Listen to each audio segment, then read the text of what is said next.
This is the blending of two letter words. You can see we are focusing on letter A, which usually sound A, especially when it is two letter words. So let's go into it. A and T is art, right? Art, art. Okay, let's go this way.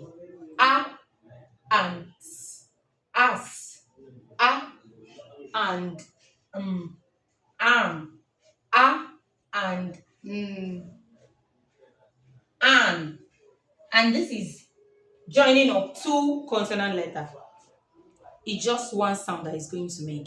So you know there are two consonant letters there, it's just d that you hear.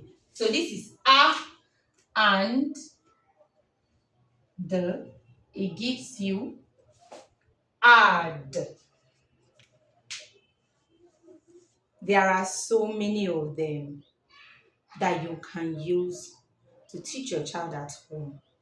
Why are we focusing on this? If your child understands this, they are likely to also understand the bigger picture. Hello, are you understanding what I'm saying? I know you're understanding it. So let's move to the other one. Thank you.